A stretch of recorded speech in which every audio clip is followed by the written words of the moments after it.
Dauguma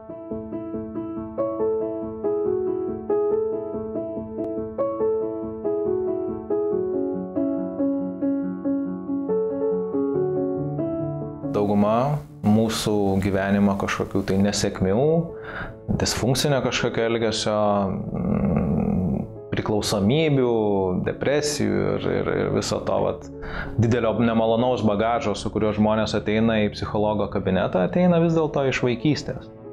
Ir galima pasakyti, kad tai yra du dalykai, kurie sąlygoja atsiradimą tų traumų, sakysim, vaikystės traumų. Tai vienas dalykas tai yra, aišku, įvykiai, kurie sužaloja.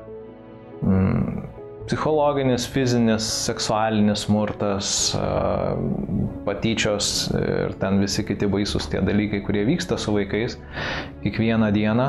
Ir kita dalis yra žymiai mažiau pastebima, jinai yra būtent kaip tas ledkalnis, tie 90%, kuris yra paslėptas, tai yra tai, ko vaikai vaikystėje negauna.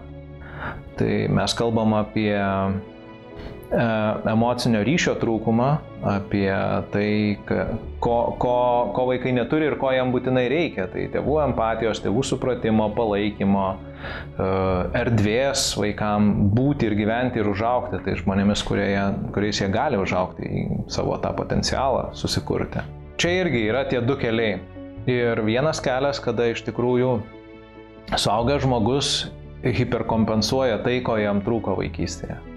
Tai yra, jeigu, kaip sakėt, trūko pinigų, jisai gyveno skurde, tai jisai po to dės visas pastangas, kad visiškai priešingai būtų, kad jisai būtų kuo turtingesnis ir kuo ten geriau jam būtų, kuo prabangesni automobiliai, dideli namai ir geras darbas ir padarys viską, kad tai įgyvendintų. Tai yra viena pusė.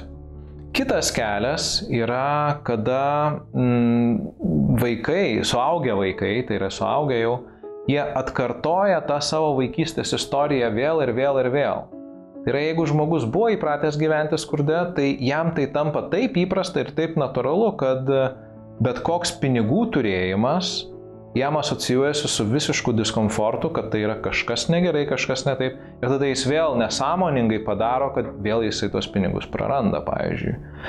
Arba jeigu jam labai reikia to ryšio ir jam labai jo trūko visą laiką, bet kada jisai pradeda įgauti suaugęs, pavyzdžiui, iš romantinių partnerių, tai tada jisai tarsi vėl įgyvendina tą savo vaikystės scenarijų ir padaro, kad tas ryšys nutrūktų. Gaunasi taip dėl to, kad žmonės, kurie yra patyrę vaikystės traumas, jie tarsi bando laike grįžti atgal į praeitį ir pradėti kontroliuoti tai, kas jau įvyko, pakeisti tarsi tą praeitį.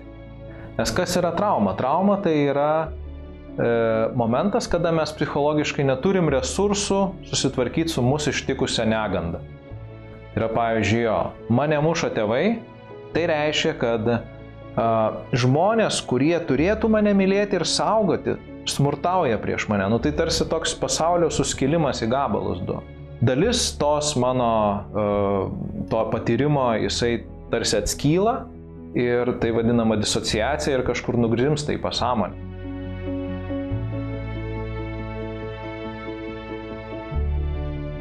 Ta riba yra tokia, kurią pasirenka pats vaikas. Pats vaikas supranta, kokius jis resursus turi ir jisai bando ir eksperimentuoja gyvenime ir vis plečia tas savo ribas ir žino, kur čia yra gerai, o kur čia nėra gerai. Ir trauma įvyksta tada, kada tas procesas yra visiškai nekontroliuojamas. Kada jis susiduria su dalykais, su kuriais jis negali niekaip susidoroti ir tėvai jam nepadeda susidoroti. Tai pavyzdžiui, kokio nors artimo žmogaus netektis. Suaugę mes turime resursų įveikai, copingui vadinamam. Bet vaikas neturi tų resursų, jis dar neturi tiek patirties, jis neturi tiek psichologinės brandos, kad jis galėtų suprasti, kad dabar nėra to žmogaus, kuris visą gyvenimą kuris visą laiką buvo jo gyvenime. Ir iš čia ir atsiranda trauma. Arba, pavyzdžiui, kaip aš ir sakiau, kad jeigu žmogus, kuris yra skirtumas tarp mamos, kuri neleidžia vaikui, bet empatizuoja, sako, žiūrėk, tau negalima dabar eiti į lauką, nes tu sergi, Bet aš suprantu, kad tu liūdė, aš suprantu, kad tau nepatinka, kad tu galbūt pyksti, kad tu negali žaisti su draugais. Ir skirtumas yra tarp mamos, kuri vietoj to, kad pasakytų vaikui, kad kas čia vyksta, paaiškintų, kuri ten tiesiog paima diržą ir prilupa tą vaiką dėl to, kad jis ten neklauso, nori, veržiasi į tą lauką arba ne, ten išeina pat. Tai va, čia ir yra tas skirtumas, kad vaikai po truputėlį pasistato tos gebėjimus, tą atsparumą tokį tiems traumuojančiams įvykiams. Tos traumos, kurias vaikai galbūt šiandien patiria, jos yra mažesnės, lyginant su tuo, kokias patyrė anksčiau.